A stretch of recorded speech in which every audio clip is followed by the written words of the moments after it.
Hola, bienvenidos a esta clase de diabetes. Hoy te voy a llevar desde el concepto básico de la enfermedad, pasando por la clasificación, factores genéticos, fisiopatología, puntos claves bioquímicos en la enfermedad. Voy a hablarte sobre los criterios diagnóstico y vamos a aterrizar en generalidades del tratamiento. Todo lo que voy a estar hablando está basado en la Asociación Americana de Diabetes del 2020. En cuanto al concepto, mira, la diabetes es un desorden metabólico que va a estar caracterizado por defectos ya sea en la acción o en la secreción de la insulina, esto a grandes rasgos, porque ya verás que hay algunos tipos de diabetes muy raros que puede el defecto estar en otro lado, pero en términos generales, pues esto nos va a llevar a alteraciones en el metabolismo, no solamente de los glúcidos, pero también de los lípidos y de las proteínas. En términos generales, podemos decir que la diabetes se caracteriza por hiperglucemia, un síndrome hiperglucémico. Ahora, importantísimo cuando hablas de diabetes, la clasificación. Y según la Asociación Americana de la Diabetes, clasificamos a la diabetes en 4. La primera es diabetes tipo 1, que puede ser de origen inmunológico o de origen idiopático. Este tipo 1 es el que antes se conocía como diabetes juvenil, se le llamaba también insulino dependiente, hoy solamente le llamamos tipo 1, ¿de acuerdo? La segunda es la diabetes tipo 2, es la más frecuente, el 90% de los casos de diabetes son por diabetes tipo 2 y se debe sobre todo a resistencia a la insulina. El tercer tipo es diabetes gestacional. Este es un tipo de diabetes muy especial que se da exclusivamente entre el segundo y tercer trimestre del embarazo. Eso quiere decir que la mujer no era diabética y solamente presenta este fenómeno durante el embarazo. Y en el cuarto grupo están otras. En estas otras hay un montón. Tenemos desde las diabetes tipo MODY, que son diabetes monogénicas, tenemos diabetes por fibrosis quística, por pancreatitis, iatrogénicas, es decir, hay muchas razones por las que podríamos presentar esta diabetes y entran justamente en este último grupo.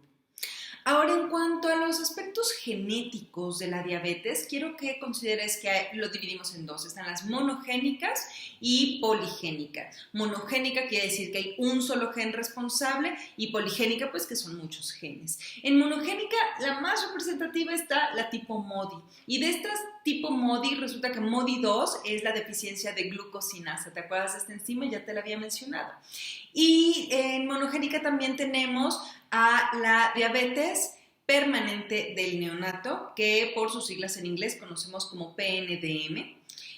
MODY, de hecho, significa Maturity Onset Diabetes of the Young, y vamos a ver que hay genes implicados en este tipo de diabetes. Te decía que la tipo 2 es por deficiencia de glucosinasa, pero tenemos otros genes relacionados con este tipo de diabetes, tanto para las tipo MODY, como puedes ver, HNF4A, 1A, HNF1A, 1B, PDX1, NeuroD1, y para las neonatales tenemos también genes perfectamente identificados. Son genes que van a estar afectando una enzima o una vía específica que van a provocar el aumento de la glucosa en sangre. Y la poligénica, en este grupo está la diabetes tipo 2, porque sí se han relacionado muchos genes con el desarrollo de la diabetes tipo 2, sin embargo, el aspecto, digamos, de estilo de vida ha sido el más importante.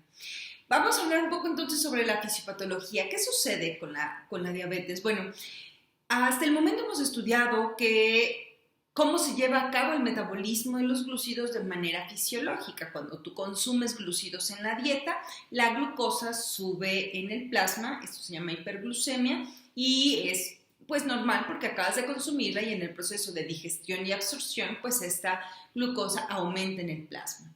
Son las células beta pancreáticas las encargadas de censar estos niveles de glucosa en sangre y además, gracias a la estimulación de la glucólisis dentro de la beta pancreática, pues esta llevará a cabo la secreción de insulina.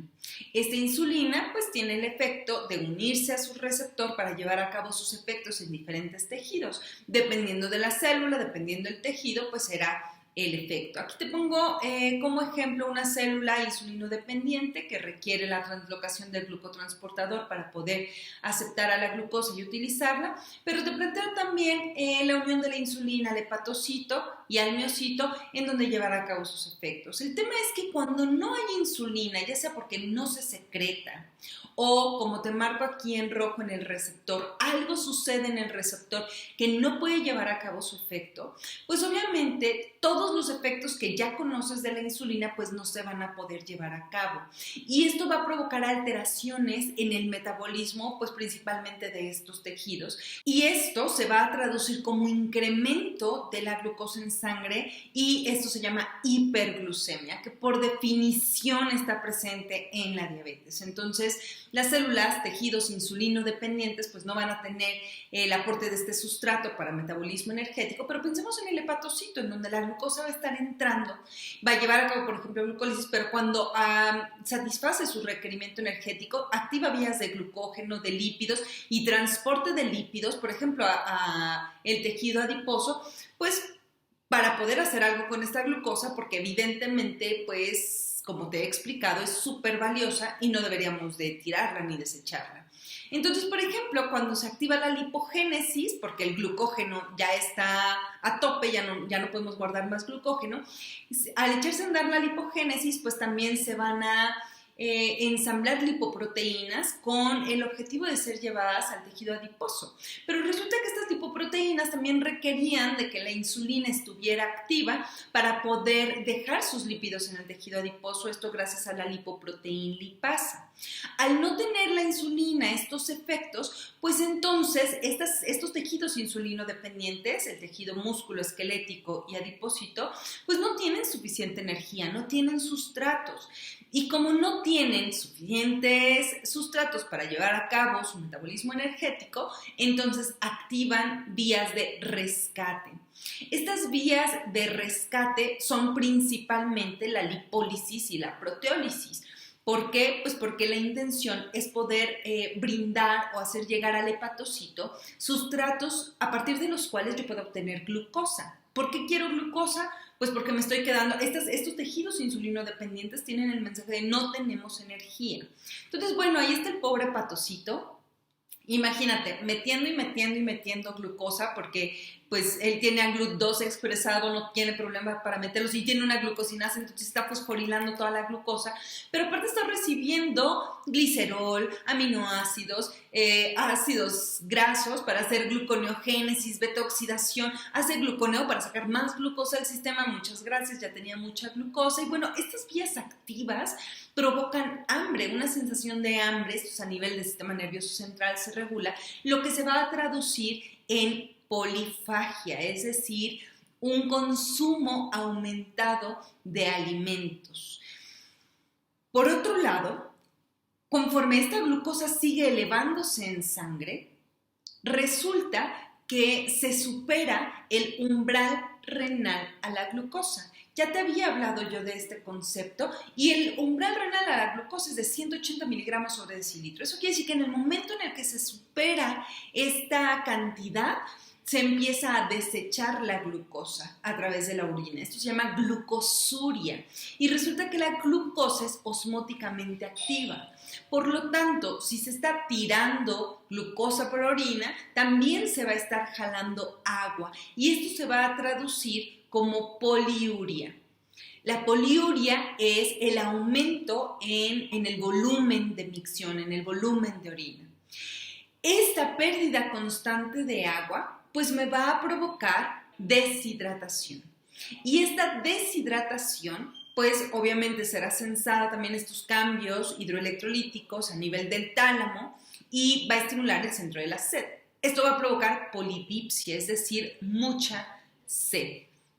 Y aquí tenemos, mi querido estudiante, la sintomatología clásica del libro del paciente diabético, polifagia, poliuria y polidipsia, perfectamente explicados todo con bioquímica. Pero bueno, vamos a explicar un poquito más sobre la fisiopatología de los diferentes tipos de diabetes, sobre todo los más frecuentes. Diabetes tipo 1.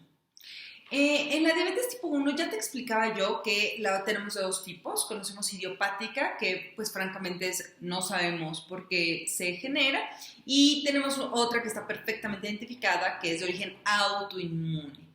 Se caracteriza la diabetes tipo 1 por la deficiencia de la insulina, es decir, hay un problema en el páncreas y este no produce, no sintetiza ni obviamente no secreta insulina.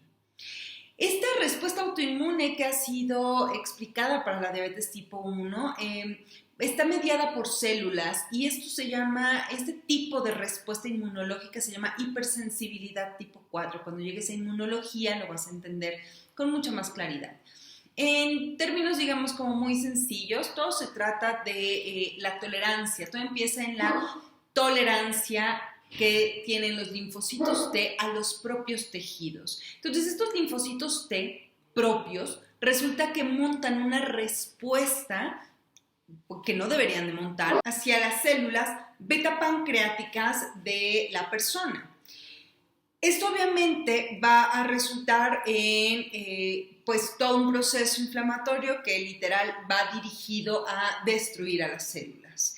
En el momento en el que estas células son destruidas, como puedes ver aquí, pues nos vamos quedando sin reserva pancreática. Entonces, pues si no hay células beta pancreáticas, pues no se puede sintetizar la insulina. A esto se refiere deficiencia de insulina. Y cuando tenemos menos del 90% del páncreas endocrino, en este sentido de beta pancreáticas funcionando, ahí es donde empieza la sintomatología. ¿Qué sintomatología? La que te acabo de explicar. Si no tengo insulina, porque tengo diabetes tipo 1, voy a tener hiperglucemia. Esta me va a provocar que no se lleven a cabo los efectos de la insulina. Por lo tanto, aunque haya glucosa en el sistema, no va a poder ingresar a los tejidos insulinodependientes. Y esto me va a provocar esta respuesta de activación de vías de rescate, con la consecuente polifagia, poliuria, polidipsia, con todos los efectos que ya te expliqué. La verdad es que generalmente debutan con cetoacidosis diabética y los detalles de la cetoacidosis los vamos a abordar para el segundo departamental, en donde expliquemos esta enfermedad con mayor detalle. Pero creo que sí estás listo para entender que en el momento en el que se activan estas vías de rescate para poder generar nueva glucosa, es decir, para activar a la gluconeogénesis, la liberación de ácidos grasos hacia el sistema con el objetivo de llegar al hepatocito, tienen un objetivo muy claro. Tienen que llegar al hepatocito para poder hacer beta-oxidación. En primera, satisfacer al hepatocito en cuanto a metabolismo energético. Y en segunda, todo este acetilcoenzima A que sobre o que se produce de más, activa o se deriva hacia la vía de cetogénesis. Insisto, estos son temas que vamos a estudiar cuando lleguemos a metabolismo de lípidos. Entonces no te me estreses si de pronto no te sabes los detalles de la cetogénesis. En este momento quédate con eso. Yo movilizo lípidos, ácidos grasos, para poder generar cuerpos cetónicos. ¿Qué cuerpos cetónicos? Ácido acético y ácido beta-hidroxibutírico.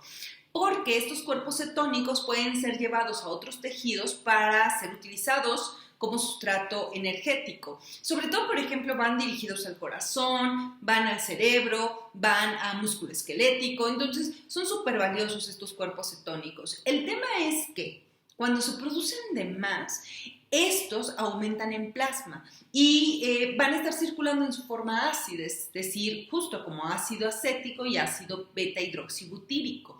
Y tú ya sabes que si hay aumento de ácido en la sangre, pues esto va a modificar el pH plasmático. Y si disminuye el pH por exceso de ácido, pues esto me da origen a una condición llamada acidosis. En este caso se llama acidosis metabólica. Esta acidosis metabólica va a, por supuesto, verse reflejada o verse definida como un aumento de protones en plasma, y resulta que este aumento de protones en plasma, además de provocarme, como tú ya sabes, la consecuente compensación respiratoria con la aparición de la respiración de Kussmaul, que ya explicamos en una clase previa, que va a tener la intención de disminuir estos protones al compensar a través de las moléculas de dióxido de carbono que estarán siendo expulsadas del organismo. Tenemos otro efecto. Resulta que estos protones circulantes van a intercambiarse a nivel, digamos, tisular con potasio. ¿Por qué? Pues porque por gradiente de concentración se detecta que hay muchos hidrogeniones en el plasma y la célula lo que hace es meterlo para tratar de regular este desequilibrio, y estas bombas que permiten esta entrada y salida de hidrógeno lo hacen intercambiando potasio. Por lo tanto, suele haber hipercalemia en estos pacientes, es decir, hiperpotasemia. Incremento del potasio en la sangre, pero que obviamente va a estar deficiente, digamos, o disminuido dentro de las células. Esto me va a dar algunas características especiales en la gasometría, en donde vamos a poder ver una acidosis metabólica, pero con un anion gap elevado. Este anion gap estará determinado, en este caso, tanto por el potasio como por los cuerpos cetónicos circulantes. Quiero que sepas que en cuanto a las características, digamos, genéticas y también etiológicas de la diabetes tipo 1, pues se le ha relacionado estrechamente con el antígeno leucocitario humano, HLA. ¿Qué es esto? Bueno, el HLA es un grupo de genes, literal es una familia que se heredan como en bloque, que se encuentran en el cromosoma 6. Y estos transcriben para el complejo principal de histocompatibilidad o complejo mayor de histocompatibilidad o MHC. Este MHC pues tiene la función del reconocimiento de antígenos y la tolerancia. Entonces vas a aprender en inmunología que tenemos MHC clase 1 y clase 2. Los clase 1 están en todas las células, los clase 2 están exclusivamente en aquellas células presentadoras de antígeno. Y justamente HLA, DR3 y DR4 se han relacionado con diabetes tipo 1.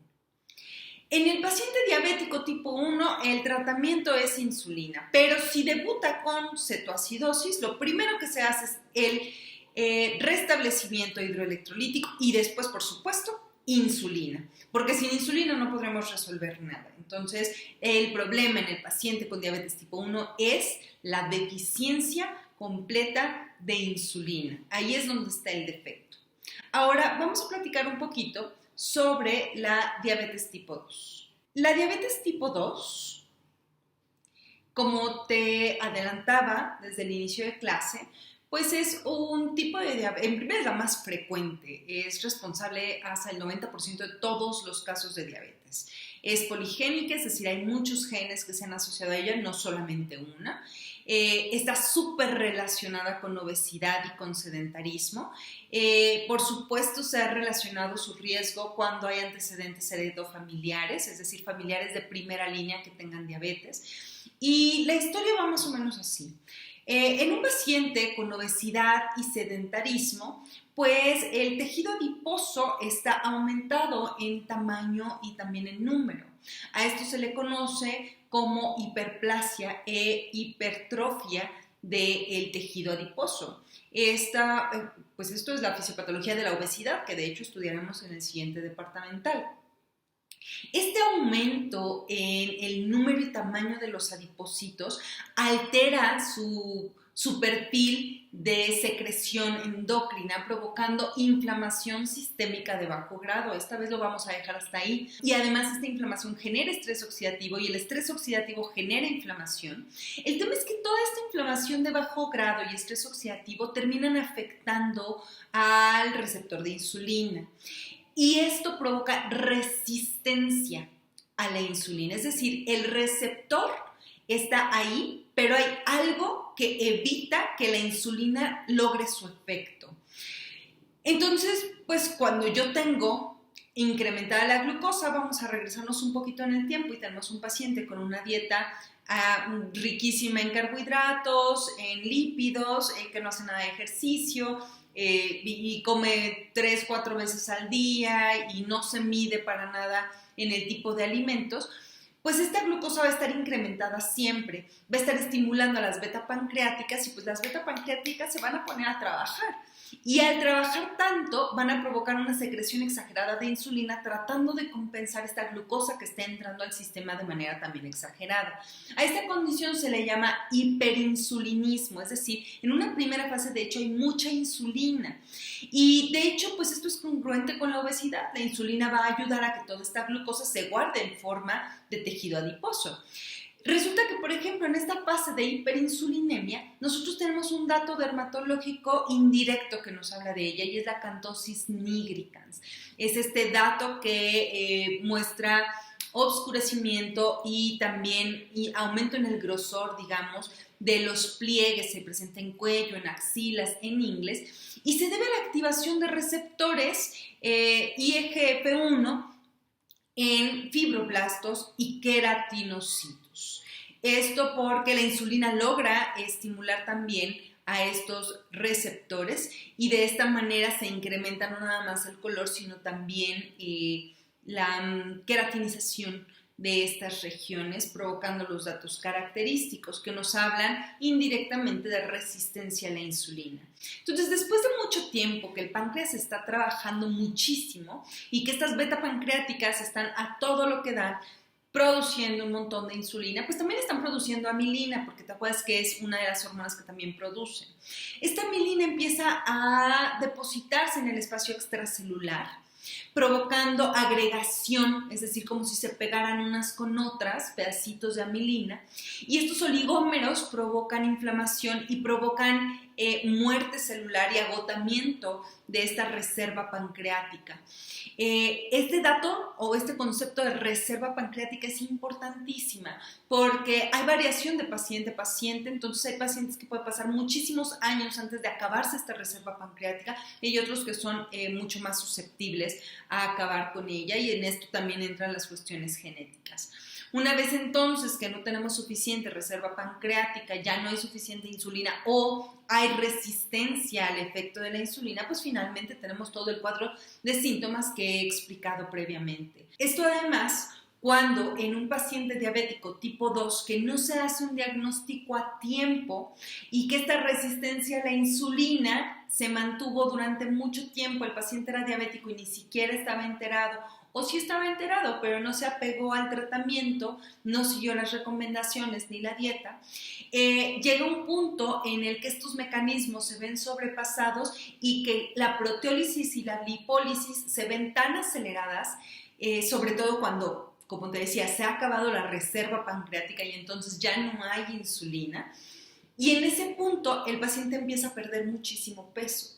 Empieza a perder muchísima masa muscular, pero también empieza a movilizar un montón de lípidos. Y entonces el que antes era una persona obesa o con sobrepeso, de pronto empieza a perder este peso de manera muy rápida y esto se ve explicado justamente por el punto en el que se acaba esta reserva pancreática y ya no hay más insulina y en donde, bueno, si el paciente llegara a este punto, pues la sintomatología y las complicaciones pues serán evidentes y harán llegar al paciente definitivamente a una sala de urgencias.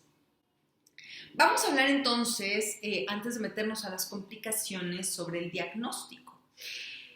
Hay criterios diagnósticos muy específicos y estos sí te los tienes que saber de memoria. Estos datos son de memoria.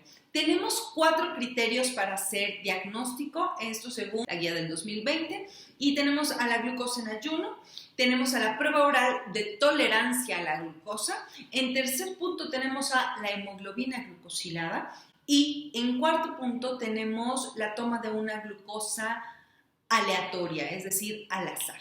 Si yo quiero diagnosticar diabetes por una prueba de glucosa en ayuno, esta debe de estar por arriba, igual o arriba de 126 miligramos sobre decilitro.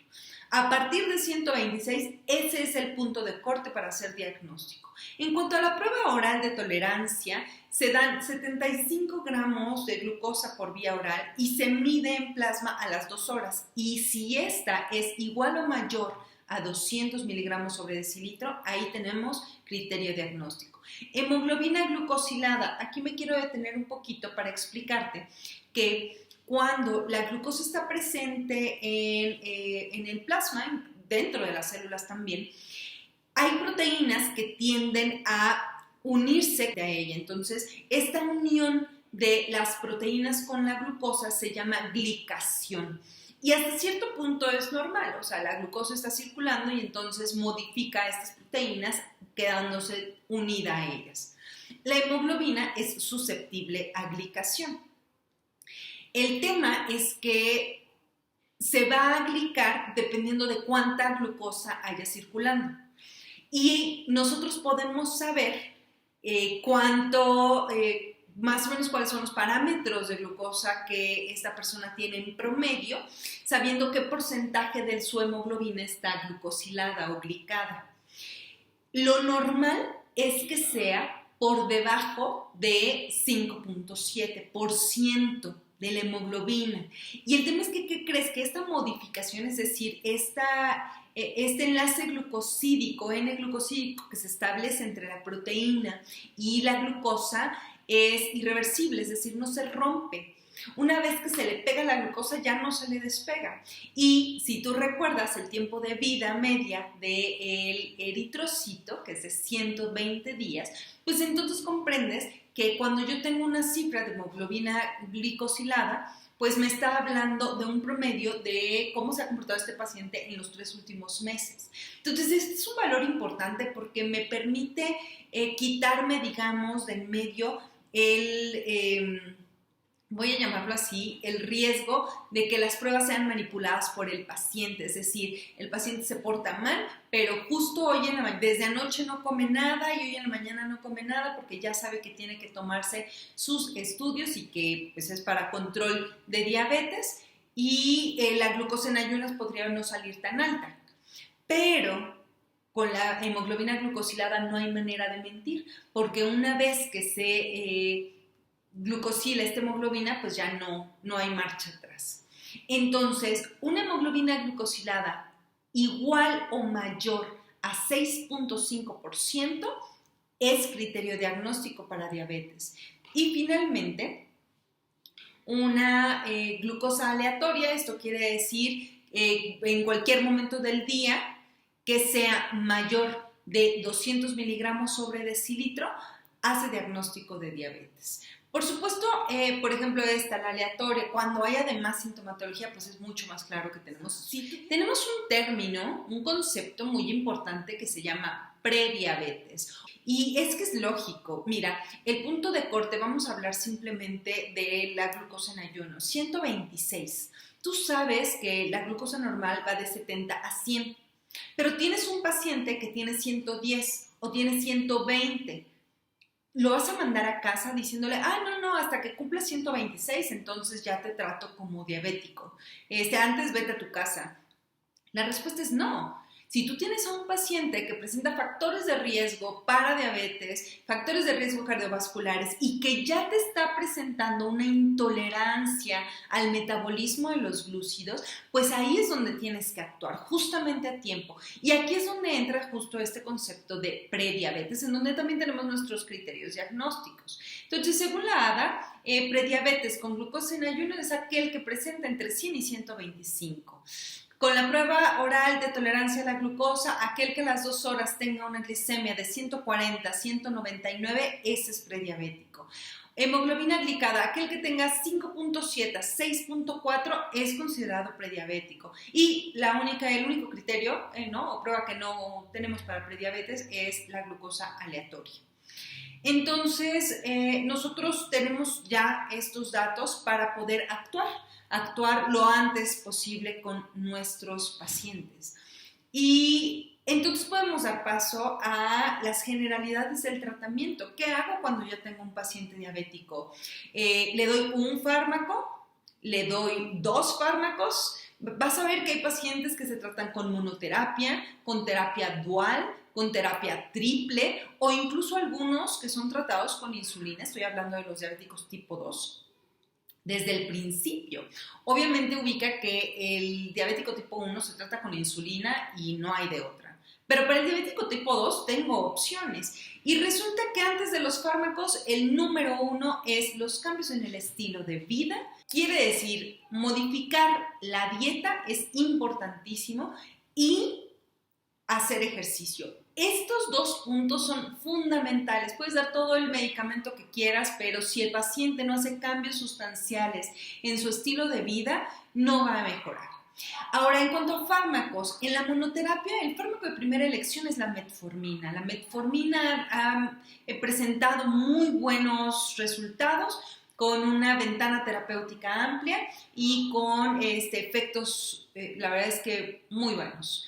Tenemos en segundo punto a GLP-1, que es el péptido parecido al glucagón 1. ¿Te acuerdas? Es una incretina que te expliqué su mecanismo de acción. Pues lo tenemos en fármaco también para poder darlo. Tenemos a los inhibidores de SGLT2, este transportador de sodio y glucosa que se encuentra en el riñón.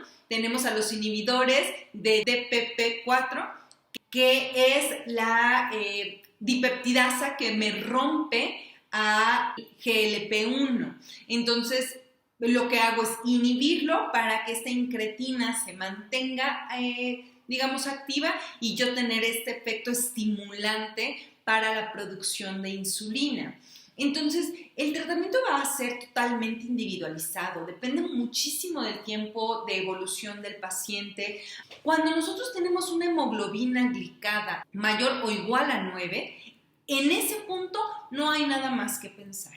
Tenemos que iniciar con insulina, no podemos perder el tiempo. Entonces es muy importante, por eso, hacer un buen diagnóstico, poder identificar al paciente cuanto antes para poder brindar el tratamiento oportuno. Te he hablado ya sobre estos fármacos, pero no he profundizado sobre la metformina y es muy importante. Resulta que la metformina tiene diferentes mecanismos de acción, pero dentro de los, digamos, lo más relevante es que mejora la sensibilidad del receptor a insulina. Y esto lo hace, justo como estás viendo en esta diapositiva, a través de la activación de diferentes vías de señalización que involucran al AMPK, y la activación de esta vía mejora no nada más la sensibilidad del receptor a la insulina y obviamente la función de esta, pero mejora también el transporte de la glucosa, reduce la síntesis de ácidos grasos, es decir, disminuye la lipogénesis, pero además también a través de la disminución de la actividad de la proteína sinasa A, inhibe a la gluconeogénesis, inhibiendo la acción del glucagón. Y esto es muy importante porque finalmente así es como se desencadenan toda la fisiopatología, lo que te explicaba, ¿no? Se activan, cuando decía estas rutas de rescate, ¿quién activa las rutas de rescate? Pues las hormonas contrarreguladoras. Y metformina lo que hace, además de que mejora la sensibilidad del receptor, le dice a estas vías, ¿no?, activadas por las hormonas contrarreguladoras, espérame tantito, ya estamos tratando de solucionarlo. Entonces la metformina ha dado muy buenos resultados. Pero te decía, no es el único medicamento. En esta diapositiva puedes ver, por ejemplo, a la glibenclamida, que es una sulfonilurea que participa justamente en la secreción de la insulina. ¿Te acuerdas de este canal de potasio dependiente de ATP que te explicaba en la clase de insulina? Que cuando entra la glucosa y se acumula el ATP, entonces se cierra. Bueno, pues la glibenclamida va dirigida a este canal y ella lo cierra.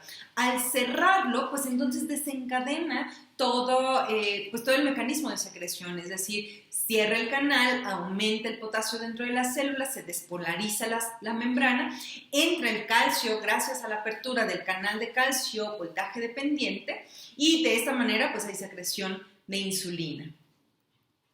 Tenemos aquí el mecanismo de acción del péptido parecido a glucagón 1, que es la incretina, en donde, como te explicaba durante la clase, ¿no?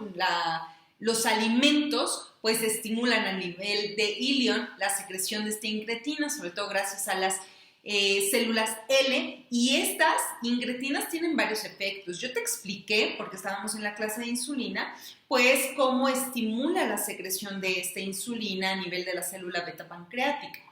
Pero estas incretinas tienen además efectos a nivel del sistema nervioso central, disminuyendo el apetito. Van dirigidas al centro de hambre y saciedad para disminuir esta sensación de hambre. Y por otro lado, también disminuyen el vaciamiento gástrico, permitiendo entonces una regulación en la digestión y todo el proceso de alimentación en diferentes puntos. Es súper interesante.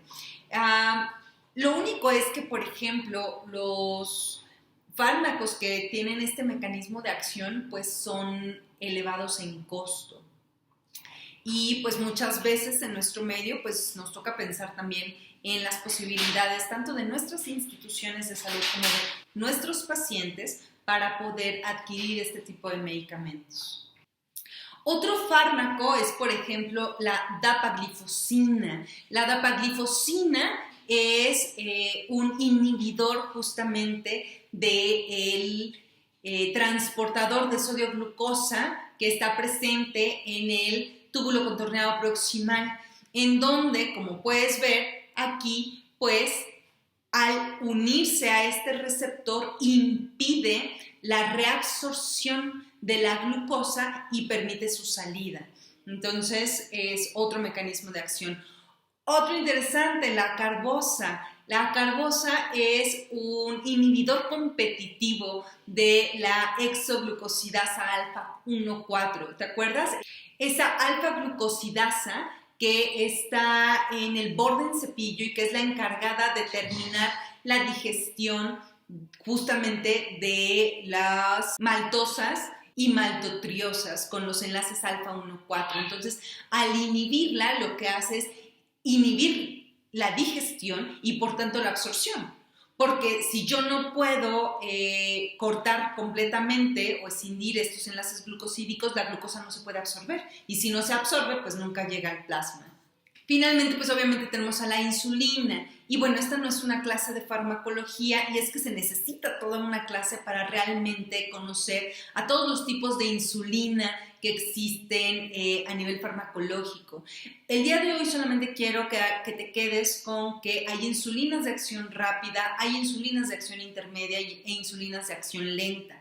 Depende mucho de nuestro paciente, la edad, su actividad física, qué tipo de insulina elegimos. El tema de las insulinas es importante porque recuerda que un mal control farmacológico del paciente que está siendo administrado con insulina nos puede llevar a crisis hipoglucémicas y esto es muy delicado en los pacientes. Es delicado en los adultos, pero es también muy delicado en los niños. Entonces, obviamente la insulina pues, es el único tratamiento para diabetes tipo 1 y este tipo de diabetes suele diagnosticarse pues, muy temprano en la vida. Y después de hablar de esto, entonces me resta solo hacerte un esquema muy general sobre las complicaciones. Y es que de verdad es súper general porque nos tomaría todavía una clase extra hablar de cada una de las complicaciones, pero bueno, quiero que sepas que se dividen en agudas y crónicas. Las agudas son principalmente cetoacidosis. La cetoacidosis es la principal complicación aguda del diabético tipo 1. Otra complicación aguda que se presenta es el estado hiperosmolar hiperglucémico. Esta es la complicación aguda número 1 en el diabético tipo 2. Y la tercera complicación aguda que tenemos es la hipoglucemia. Es mucho más frecuente en los diabéticos tipo 1 porque se relaciona sobre todo con el uso de hipoglucemiantes y esto, la insulina, pues es la principal responsable. Pero también se puede presentar en el diabético tipo 2, por supuesto, tiene que ver con el tratamiento. Y en cuanto a las complicaciones crónicas, tenemos a la angiopatía, que puede ser microangiopatía o macroangiopatía, tenemos a la nefropatía diabética, tenemos a la retinopatía diabética, tenemos a la polineuropatía diabética y bueno, es que aquí hay un término importantísimo que se llama glucotoxicidad. La polineuropatía diabética, además, bueno, junto con todas las complicaciones, se relaciona con la aparición del pie diabético, que también es una complicación crónica que me lleva a amputación. La micro y macroangiopatía finalmente pueden derivar en infarto agudo del miocardio, la nefropatía puede derivar en insuficiencia renal crónica, la retinopatía en ceguera, el pie diabético, además de amputación, me puede llevar a septicemia. Es decir, el paciente diabético tiene muchas historias que lo pueden llevar a la muerte. Y ninguna de estas complicaciones es menos severa y menos terrible que las demás. En este sentido, te explicaba que hay un concepto también importantísimo que tiene que ver sobre todo con cuestiones moleculares que se llama glucotoxicidad. Y es que las altas concentraciones de glucosa circulando en plasma dañan al endotelio, lesionan a las células, lesionan al glomérulo, lesionan en esta microangiopatía, lesionan a los pequeños vasos sanguíneos que están en la retina, pero también provoca estrés oxidativo por sí misma, provoca glicación de proteínas, modificación de estas proteínas y entonces, bueno, derivan una serie de procesos moleculares que llamamos glucotoxicidad, que no es otra cosa que cómo la glucosa puede hacerle daño a tantos tejidos y a tantas células, que esto hablando en micro, cuando lo vamos viendo en macro, bueno, pues les ponemos nombres y por eso es que le llamamos angiopatía, nefropatía, pero finalmente nos está hablando de todo el paciente. Quiero que sepas que en el momento en el que un paciente presenta alguna complicación crónica, quiere decir que el tiempo de evolución de su cuadro clínico es largo. Con esto quiero decir que un paciente que inicia con resistencia a la insulina tendrá que pasar cierto tiempo, esto se llama la historia natural de la enfermedad, cierto tiempo hasta que los tejidos se dañan a tal punto para que llegue a presentar las manifestaciones de una complicación crónica. Y para cuando llega a ese punto no hay marcha atrás. Por eso es tan importante que nosotros hagamos el diagnóstico antes de que cualquier complicación aparezca, hacer el diagnóstico temprano, dar el tratamiento oportuno y para eso, mi querido estudiante, es fundamental que conozcas todos los mecanismos fisiopatológicos y toda la bioquímica que hay detrás del paciente con hiperglucemia.